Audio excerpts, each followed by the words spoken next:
Bonjour, merci beaucoup d'être avec nous à Sharemakers, l'émission qui décrypte, analyse les tendances du monde du travail. Presque un an après l'entrée en vigueur de la réforme des retraites, où en est-on de l'emploi des seniors en France? Quels sont les dispositifs envisageables afin que la France rattrape son retard sur ses confrères européens? Aujourd'hui, regard croisé avec deux expertes sur cette thématique sociétale d'importance dont le gouvernement a souhaité faire l'une de ses priorités pour 2024. J'ai donc le grand plaisir de recevoir sur ce plateau Audrey Richard, DRH de Canal+, et présidente de l'Association nationale des DRH. Bonjour Audrey. Bonjour. Et Caroline Sarrault-Lecarpentier, coach professionnelle, conférencière, mais aussi fondatrice du cabinet de conseil en communication intergénérationnelle ici. Bonjour Caroline. Bonjour, c'est parfait. Merci mesdames d'avoir accepté cette invitation. Ma première question s'adresse à vous, Audrey, en tant que présidente de l'ANDRH. Quel est le constat que vous portez sur l'emploi des seniors actuellement en avril 2024? Alors déjà, au sein de notre association, l'association des DRH, la NDRH, c'est un sujet qui est au cœur de nos préoccupations depuis maintenant plusieurs années. Mmh. Et en fait, aujourd'hui, si Elsa, vous voulez qu'on se focalise Ouais, maintenant, la réalité, c'est que toutes les entreprises sont en recherche de compétences sur l'ensemble des territoires géographiques, sur l'ensemble des métiers. ouais. Donc on a tous une problématique. Et en face, nous avons des demandeurs d'emploi. Aujourd'hui, on peut l'évaluer à peu près à 550 000 demandeurs d'emploi de plus de 55 ans, cadres, non cadres. Donc en fait, la réalité aujourd'hui, c'est qu'il y a un paradoxe entre nos recherches, notre problématique d'emploi et des gens qui ne demandent qu'à travailler. Ouais. Et la problématique est bien au centre de ces deux extrémités. Et quand on regarde les chiffres aujourd'hui, on est, comme vous l'avez souligné, très mauvais. On est 17e sur 16e ou 17e, 17e 17e, je crois. sur 27 Ouais, en termes de taux taux d'emploi. d'emploi des seniors Mmh. ou des salariés expérimentés, puisque on pourra peut-être en On va en débattre, discuter. mais la notion et l'appellation nous semblent également importantes. Importante, en effet. Caroline, vous, de votre côté, vous avez été directrice de communication, notamment chez Rémy Cointreau, durant de nombreuses années. Pourquoi vous êtes-vous tournée vers cette thématique de l'intergénérationnel et, entre autres, la problématique aussi de l'emploi des seniors en entreprise? Bonne question. Le groupe Rémy Cointreau a la particularité d'un groupe familial. Mmh. Dans un groupe familial, il y a une forte notion de transmission et d'anticipation de l'avenir. Et j'ai eu la chance d'accompagner le départ à la retraite de la maître de chai, qui était la personne la plus importante dans le groupe. Celle qui conçoit, qui fabrique les produits, Mmh. de la même manière que ceux qui l'ont conçu en 1874. Tout à fait. Et quand elle est partie à la retraite, elle a dû léguer son héritage à celui qui allait prendre la suite. Il Oui, avait 30 ans. oui.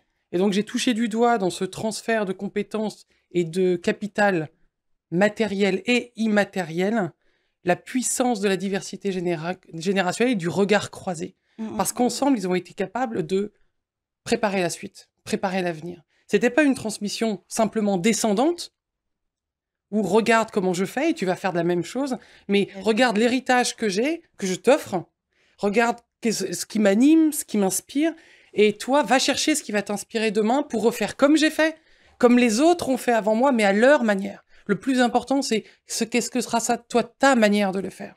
Et voilà, et ça a été, voilà. J'ai été dans un flow total, et je me dis, je veux refaire ça toute ma vie. Et voilà. Et à force de me former dans tous les sens, etc., voilà, j'ai trouvé cet angle-là, qui était comment transformer la diversité intergénérationnelle d'un groupe en un levier de puissance, de compétences, de développement de savoir, etc. Et il y a un besoin. Ah ben, Ah voilà, oui, complètement. il y a un besoin et justement, le paradoxe est que cette, transmission, mais qui est une transmission, pas justement ascendante, c'est un double regard entre le Ouais. senior et une personne, plus jeune, heu, semble avoir été un petit peu perdue. Quels sont les biais de discrimination qui existent actuellement pour que l'on se soit retrouvé dans cette situation où l'on sait qu'à partir d'un certain âge, on sort de l'emploi, les personnes expérimentées, où Mmh. on les met au placard? On a un petit peu découvert tout ça avec, la réforme des retraites où, vu qu'on doit travailler un petit peu plus longtemps, ce ne sera plus possible de continuer ainsi. Qu'est-ce qui a été perdu? Pourquoi est-ce que, alors qu'on a avancé sur des thématiques comme le handicap, la Ouais. parité au sein des entreprises, l'agisme a été un petit peu passé sous silence en Ouais. France. Si Audrey est d'accord, je voudrais juste mettre une précaution Oui, qui est de faire la distinction vraiment entre la France et d'autres pays. oui, D'autres pays asiatiques, pays africains ou d'autres pays dans lesquels la relation à l'aîné, à l'âge, pas est du un tout peu la même. différente. Mm. Il y a cette citation africaine qui dit quand un vieux meurt, c'est toute une bibliothèque qui disparaît. Donc il y a une notion de reconnaissance qu'il y a. Au Japon, il y a une fête, par exemple, qui a lieu le deuxième lundi de septembre, tous les ans depuis 69, où on célèbre, c'est une fête qui s'appelle le Kerinoshi, où on célèbre les personnes âgées. Mais elles sont célébrées. C'est-à-dire que c'est une fête fériée. Mm. Donc les écoles se ferment et vont rendre hommage à des anciens professeurs. Dans les familles, on va voir ses grands-parents. Dans les villes, on va célébrer les citoyens qui ont participé à la conception, à l'élaboration de la ville, etc. En France, on a la Pentecôte, et en France, on vient en aide. Oui, Donc, d'un côté, on aide, de l'autre côté, on on valorise. s'élève. Ouais, D'accord? ouais, Donc, il y a cette petite notion qui est très culturelle en France. ouais. Passer ce truc-là, il y a des biais, oui, et je voudrais compléter. Moi, Ou tu veux commencer? Non, non, vas-y, vas-y. Il y a les biais, le biais culturel fort et les biais de généralité aussi, enfin les biais de Ouais, généralisation. bien sûr. On va avoir tendance à mettre toute une groupe de personnes, de plus d'eux ou de moins d'eux, parce que ça touche aussi l'agisme dont tu parles, touche Bien aussi sûr. les jeunes. Bien sûr. D'ailleurs, c'est les populations les plus fragiles dans l'entreprise. Ouais. Aux jeunes, on Aux dit je- qu'ils ne savent pas encore, donc attends un peu. Et aux plus vieux, on va leur dire, oui, mais vous savez plus. Ouais. C'est dépassé. Donc, tu as deux populations complètement fragiles, et l'un et l'autre se regardent en chien de faïence, en se disant, mais à moi la place maintenant. On va y venir, mais le Vas-y. gouvernement a travaillé justement sur l'emploi des Des jeunes jeunes. et peut-être. Exactement. Mais juste pour compléter Oui. sur les biais, c'est du coup pour cette raison-là qu'en entreprise, les équipes RH vont former tout le collectif pour justement casser ces biais Mm. et voilà, avoir une autre approche, une autre vision de l'intergénérationnel. Donc le champ culturel est vraiment très important. Et après, on reboucle sur l'emploi au sens large. Mhm. Le gouvernement a été confronté à cette problématique à un moment donné. On était au début du Covid sur cette même problématique autour des jeunes. Mm. Et l'ensemble du corps professionnel s'est mobilisé pour aller recruter, aider nos jeunes. Et donc, le gouvernement avait lancé à ce moment-là un programme « Un jeune, une solution » qui a extrêmement bien marché. Aujourd'hui, les jeunes en apprentissage, voilà, Ouais, ça a c'est plus le décollé. sujet et on est, toutes les entreprises, toutes les familles sont habituées à cela. Aujourd'hui, tout le monde a contribué. Et donc, en parallèle, la NDRH s'est dit, en travaillant sur ce sujet, qu'on pouvait peut-être trouver un parallèle Mhm. avec un salarié expérimenté, une solution. Mais dans le package Un jeune, une solution, il y avait tout un tas d'aides qui l'État contribuait à ces recrutements de jeunes. Côté NDRH, sur le plan un salarié expérimenté, une solution, on ne va pas sur les aides. On essaye de trouver des idées pour aller sur du recrutement de seniors sans aide particulière.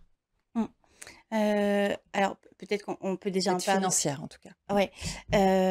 Parler déjà de votre choix de ne plus utiliser le terme senior, mais salarié expérimenté. Comment avez-vous pris cette décision et qu'est-ce que ça change justement sur les billets peut-être que l'on Oui, peut... la première fois qu'on entend senior, c'est à 45 ans. Et Ouais. donc, c'est quand même, mais tellement illogique. Et donc, on a été vers la notion de salarié expérimenté, mais on n'a pas été les seuls là-dessus. C'est juste une histoire de terminologie. Ouais. Mais de représentation, parce que les Tout à fait. les mots ont du sens, Voilà, et les mots ouais. ont du poids. Mm. Donc, senior, ça veut... on bascule. En fait, tu vois, vous voyez, Elsa, j'ai l'impression, moi, c'est une montagne. Ouais. On grimpe, voilà. Et on grimpe depuis qu'on est né, depuis tout petit. Vous imaginez tout ce qu'on a fait depuis 40 ans, quand même. Hein. Et puis, à 50 ans, il y a une espèce de barrière. Donc, soit on est exécutif, on continue, Ouais, soit on n'est pas exécutif et on chute. Et on chute. Ça, c'est dans la représentation populaire. C'est vrai. Et c'est très dur quand vous êtes jeune, quand vous arrivez dans une entreprise, parce que l'entreprise va utiliser de temps en temps, pas toutes les entreprises, des occasions de plans de réorganisation ou de déménagement pour suggérer aux plus âgés de quitter l'entreprise. Sur le fond, pourquoi pas? Enfin, je veux dire, pourquoi pas? Peut-être qu'il y en a certains qui veulent partir. Ce qui m'attriste, c'est qu'il n'y a aucun transfert de compétences qui est fait dans ces moments charnières. Et que ces nouvelles générations qui sont dans l'entreprise se retrouvent à un moment comme un peu orphelins, dépossédés d'une culture d'entreprise. Dire où sont ceux qui tenaient, qui connaissaient, qui savaient, ils sont plus là. Et donc, on parle de désengagement des jeunes générations. Il y en a, je regardais, 47%, 46% des jeunes quittent leur job au bout d'un an. Et pourquoi? Enfin, posons-nous la question. Je pense qu'il y a ce truc de à quoi je suis relié? Pourquoi je resterai là? C'est quoi cette culture? C'est quoi ce noyau dur auquel j'appartiens? Mais s'il n'est pas entretenu par des personnes qui sont là depuis longtemps, et surtout qui les incluent, et on revient sur l'intergénérationnel. Comment est-ce qu'on fait pour créer ce dialogue? Pour me sentir accueilli, intéressé, écouté, reconnu? Parce que je ne sais pas encore que je n'ai rien à apporter. Et c'est bien cette complémentarité dont vous parlez à la DNDRH aussi. C'est bien cette complémentarité qui peut générer de l'énergie, générer de l'innovation, générer de la créativité. Il y a une enquête très intéressante qui avait été réalisée par Alternego en 2022 ou début 2023 sur justement l'engagement des seniors. 10 000 personnes ont été interrogées. Et ce qu'on a vu à travers cette enquête, ça a cassé beaucoup d'idées reçues. On a vu des seniors, un collectif de seniors très, très engagés, avec moins de contraintes, puisque les enfants sont plus grands, et avec une énergie dévorante. Donc, je vous invite à regarder cette étude. Voilà. Après, aujourd'hui, on est là pour lutter contre les stéréotypes, pour proposer un certain nombre d'actions qui vont permettre d'aller vers l'emploi, parce que si on regarde factuellement les chiffres, on est mauvais. Et la NDRH, si je peux aller là-dessus, a été sur une proposition d'imaginer un contrat qui permettrait de rassurer les entreprises, qui permettrait de dire, eh bien, je recrute un senior et l'inquiétude des entreprises, c'est de dire, on va avoir cette personne jusqu'à 70 ans. Et donc, on a imaginé un contrat qui s'arrêterait au moment où la personne a son taux plein, qui commencerait peut-être vers 57 ans et qui s'arrêterait de façon naturelle. Et là, c'est pareil. Ce contrat qu'on a appelé CDI senior, CDI salarié expérimenté, peu importe. Mais en tout cas, donc, l'ambition est d'avoir un vecteur juridique qui nous permet de proposer ça aux entreprises sans aide financière, je le reprécise, de la part de l'État. Donc, juste un vecteur législatif. Et ce sujet est en pleine négociation en ce moment, aujourd'hui même, entre le patronat et les partenaires sociaux. J'espère qu'il aboutira parce que côté NDRH, on y croit très, très fort. Oui, c'est le contrat, qui s'appelle plus CDI senior, mais contrat de valorisation de l'expérience. Voilà. Et puis ce que dit Audrey au-delà du point est totalement crédible. Et c'est l'étude dont je vous parlais tout à l'heure, sur l'étude qui avait été faite l'année dernière, en novembre 2023, par la chaire de transition économique et démographique, qui se sont penchés sur les pays d'Europe, sur la manière dont les entreprises avaient recruté, employé, sur le taux de chômage, etc., d'employabilité des jeunes et des seniors. Ils se sont rendus compte que, contrairement à une idée populaire, qui voudrait que, quand on sort un senior, on peut embaucher un jeune, par effet de vase communicant. Et ça coûte moins cher, mais en fait, vase communicant, j'en sors un. Sur une équation normale, ça tient. Mais dans le monde du travail, ça ne tient pas, parce que la quantité de travail est extensible. D'accord? Donc, la potentialité d'une entreprise à grossir est variable. Et ils ont montré qu'il n'y avait pas de corrélation entre je sors un, j'embauche un. Mais bien au contraire, un effet de corrélation entre je garde mes seniors et j'emploie encore plus de jeunes. Parce que, comme ils le disent, l'emploi des seniors favorise celui des jeunes. Le capital d'expérience des seniors accompagne le capital d'innovation des jeunes, créant une synergie de talents. Donc, en fait, c'est le 1 + 1 = 3. L'entreprise, en gardant ses plus âgés et en les mettant en combinaison avec ses plus jeunes, crée quelque chose qui n'existe pas encore. Et donc, elle crée de la valeur. Ouais. Et c'est là où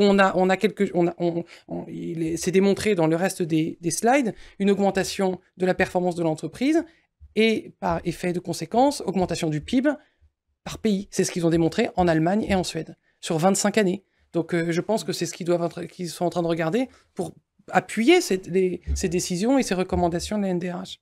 Ouais. Justement, concernant les dispositifs que l'on peut mettre en place, donc on avait parlé du compte épargne-temps, d'un contrat, donc maintenant qui s'appelle de valorisation de l'expérience. Il y avait aussi l'index Oui, senior qui avait longtemps été d'ailleurs Oui. proposé par la NDRH bien avant la oui, réforme c'est des ça. On a proposé ce dispositif dès 2019 parce que la problématique était là. On essayait de trouver des idées.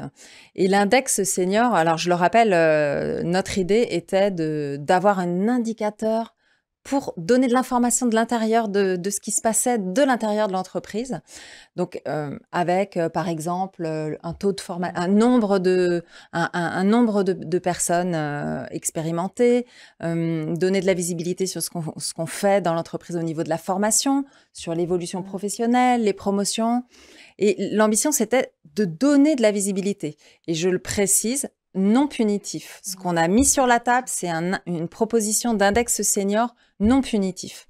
Ça a été repris après par le gouvernement avec cette notion de taxe derrière. Voilà. Donc, on a réinsisté sur le sujet parce que finalement, en entreprise, on est dans l'entreprise. Donc, il nous semblait que cette information publiée ou publique pouvait avoir un impact sur des jeunes lorsqu'ils vont se renseigner sur une entreprise, des jeunes ou des moins jeunes d'ailleurs, mais en tout cas sur l'impact sociétal de l'entreprise. Voilà. Donc certaines, finalement, même si à ce stade, peut-être ça arrivera, hein, mais à ce stade, il n'existe pas, mais certaines entreprises ont commencé à travailler le sujet. Très bien. Ouais, et donc, écoute, il y a des personnes, en tout cas, qui ont voulu garder cette idée-là et la rendre concrète, en se disant, bon, si la porte est fermée, on va passer par la fenêtre et on va créer autre chose. Et la fédération, une nouvelle fédération, Senior Plus, qui vient de créer son premier index, le Senior Score, donc le mot a été un peu modifié. C'est pas du name and shame, mais c'est du benchmark d'une entreprise à l'autre. C'est pas punitif en tout cas. Il y a 6 secteurs, dont l'intergénérationnel, et il y a 42 éléments notés. Donc, on va chercher dans les rapports annuels, on va regarder sur les résultats RSE, on va regarder sur les taux d'emploi, les taux de formation, on va regarder sur les évolutions, l'onboarding, offboarding, on regarde tout ça et on donne une note. Comme c'est un travail terriblement laborieux, de petites mains, pour l'instant a été regarder le périmètre financier du CAC 40, et déjà les entreprises commencent à appeler parce qu'on n'aime pas avoir une note C quand on peut aller A. Donc les entreprises maintenant sont contentes de participer, d'ouvrir leur dossier et de dire venez piocher chez moi et regardez si ma note peut augmenter. Donc, donc au-delà donc tu as un baromètre avec un certain nombre de points. Donc tu vois surtout où est-ce que tu peux t'améliorer. Tu vois surtout c'est quoi la note A.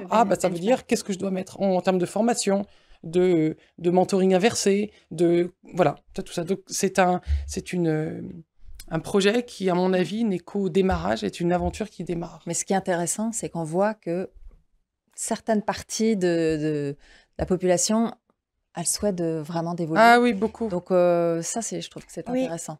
On se met à plusieurs pour essayer de faire évoluer c'est une coalition. La culture, parce qu'on voit bien qu'il y a une problématique. Et puis en fait, tu sais ce que je me suis rendu compte, en fait, c'est pas très poétiquement correct ce que je veux dire. C'est un peu comme la maladie. Tant que tu n'as pas été senior, tant que tu n'as pas été confronté à cette ostracisation potentielle, tu ne te rends pas compte de ce qui se passe. Tu ne te rends pas compte. Et donc ça veut dire que c'est ce que ça voudrait dire qu'on ne pourrait pas compter sur tous les gens qui ne sont pas encore seniors parce qu'ils n'ont pas réalisé. C'est un peu la bataille, c'est peut-être la raison pour laquelle on bouge pas suffisamment, c'est que tant que tu n'as pas touché du doigt le gouvernement, tant que tu n'as pas été en difficulté à être confronté à non, j'ai un bagage extraordinaire, mais désolé, vous êtes trop âgé, mais j'ai 51 ans. Ouais, mais on va préférer quand même quelqu'un de plus jeune. qui est probablement brillant. Enfin, je veux dire, on va pas opposer les plus vieux comme étant meilleurs que les plus jeunes. Des jeunes sont brillants. Ils coûtent certainement en plus un peu moins cher et ils sont brillants. Donc, mais il faut juste, chez Volvo, en Suède, ils ont installé un Edge Council Diversity qui vise à garantir l'équité de chaque personne, quel que soit son âge, dans n'importe quelle fonction. Que ce soit une fonction transverse dans l'entreprise quand je bouge ou quand je recrute de l'extérieur. Dire que tu sois jeune ou que tu sois plus âgé, tu as autant de chances. On regarde tes compétences et ta motivation. Basta. Parce que quand on dit 50-50 est trop vieux, on est dans ce que vous abordiez tout à l'heure, les stéréotypes. Les stéréotypes. C'est que ma croyance me dit non, j'ai connu quelqu'un qui était trop vieux, ça s'est mal passé, donc hop, tout le monde dans le même bateau. Oui, il y aurait sans doute une réflexion à avoir sur, de façon globale, le droit à la reconversion et les moyens dont on dispose. Et on revient sur la formation dont on aurait parlé tout à l'heure. C'est ça, je peux peut-être rajouter un point sur la formation. Le principe de dire il est important de se former tout au long de sa carrière, clairement, faut l'avoir en tête, dès le plus jeune âge. Tout le temps. Mais particulièrement aussi lorsqu'on avance en âge.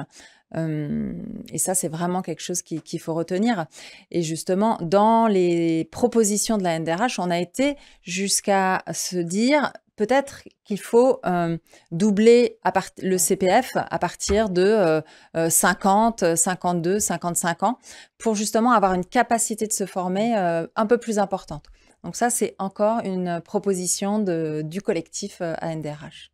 À ceci, et on en vient tranquillement à la co-responsabilité, à ceci près qu'il faut aussi que la personne expérimentée soit en désir d'apprentissage et comprenne le bénéfice pour elle et pour le collectif à se développer.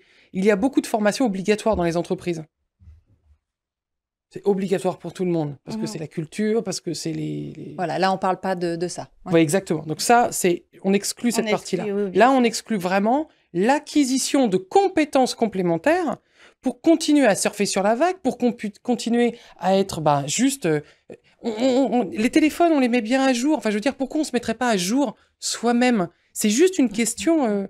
c'est de l'adaptation. C'est juste une adaptation permanente. Maintien dans l'emploi, etc. Quoi. Alors, justement, à qui la faute Co-responsabilité, j'ai dit. Co-responsabilité. Pour vous aussi, Audrey Là, c'est pareil. C'est une notion qu'on a avancée il y a longtemps maintenant. Certaines organisations syndicales prennent ce chemin-là également. Et je trouve que c'est vraiment très, très intéressant parce que, en effet, c'est de la responsabilité de tous, du salarié expérimenté, de l'entreprise, mais on en a parlé tout au long de cet échange, de la responsabilité globale de l'entreprise, de la société, du gouvernement, des partenaires sociaux, de l'éducation, etc. C'est un ensemble. On n'a pas cité le médecin du travail, l'équipe médicale qui accompagne. On pourrait la citer parce que les problématiques autour de la santé, autour des métiers pénibles, parce qu'on ne gère pas une carrière de salarié de la même façon s'il est sur un métier pénible. Donc c'est un sujet collectif, c'est une responsabilité sociétale. Moi, je vais jusque-là. Mais oui, sur la responsabilité partagée, comme sur d'autres sujets. Mais sur le sujet des seniors, ça me semble être important. Parce que en fait, c'est une croyance. La plupart, ça venait aussi de l'étude de la chaire de TDTE. Sur certains, ils disent non, mais enfin, ça vaut pas la peine. C'est pas nécessaire. De toute façon, ça se termine dans quelques années. Mais non, c'est pas terminé. Ce n'est pas terminé. Pas du tout. Quand vous avez 45 ans, il vous reste le même temps à faire après. Bien sûr. Et je veux dire, avec la retraite, enfin, tout ce qui est proposé par le gouvernement, la retraite aménagée, vous pouvez travailler à côté, mais encore faut-il avoir eu cette mise à jour. Enfin, je veux dire, il est important, tout le temps, de se former. C'est extrêmement grisant pour l'esprit. C'est l'occasion de rencontrer d'autres personnes, de se rendre compte que notre cerveau est extrêmement malléable et en capacité à apprendre, quel que soit son âge, la science le démontre. Et puis, il en va de la performance de la personne et de sa performance dans l'entreprise. Et j'aimerais aussi rajouter un mot. Bon, ça sort un peu du sujet là tout d'un coup, mais je me dis que c'était important. Allez-y. Le mécénat de compétences. Oui, ça sort pas, c'est dedans. Le mécénat de compétences est très intéressant. ce que je remarque, c'est que dans la plupart des entreprises, c'est réservé aux plus âgés. L'occasion pour l'entreprise de cachez-moi ce sein que je ne veux pas voir, Oui, sortez-les-moi et mettez-les-moi dans des associations. ouais. Donc, il n'y a pas de transfert de compétences à l'intérieur de l'entreprise, il y a des transferts de compétences dans des assos. Très bien, très bien. Mais le mécénat de compétences, savez-vous qu'il est aussi offert aux jeunes? Dès que vous rentrez dans l'entreprise, dès que vous êtes salarié, vous pouvez en profiter. Ouais. Donc, ça encore, c'est des choses où on a peu à peu eu l'impression que c'était des étiquettes réservées à, alors que pas du tout. D'accord? Et il faut donc garder ces seniors, il faut les updater, il faut qu'ils soient moteurs. Ouais. Un dernier mot pour conclure, puisqu'il va falloir qu'on rende l'antenne. Si nous n'arrivons pas à trouver une solution, une réflexion commune, quels sont les risques pour vous demain? Moi, je préfère switcher dans l'autre sens. Hein. Allez, On va trouver. Non, non, moi, je veux même pas répondre à la question. On va trouver. Pareil Pas faudrait. vrai. Il y a- on va, T'as on va trouver des solutions. Il y a des pistes. Il y a des négociations en cours au niveau du gouvernement, au plus haut niveau. Donc, ça va Bah, forcément. Des choses concrètes vont forcément sortir grâce à l'intelligence collective et en lien avec l'allongement du travail qui ne peut pas être décorrélé des problématiques autour de l'emploi des seniors. Caroline? Ben moi, je dirais, on partage bien le même oxygène, la même terre, les mêmes ressources. Pourquoi est-ce qu'on ne partage pas tous la même intelligence? Et donc, cette intelligence doit être partagée à l'intérieur des entreprises. Il en va de sa performance. Merci beaucoup, mesdames. Audrey et Richard, je rappelle que vous êtes DRH chez Canal+ et présidente de la NDRH. Caroline, vous êtes conférencière, coach professionnelle, fondatrice du cabinet de conseil en communication intergénérationnelle ici. Merci à vous. À très bientôt. La semaine prochaine, nous aborderons la thématique de la CSRD et de son impact sur les DRH. Merci beaucoup.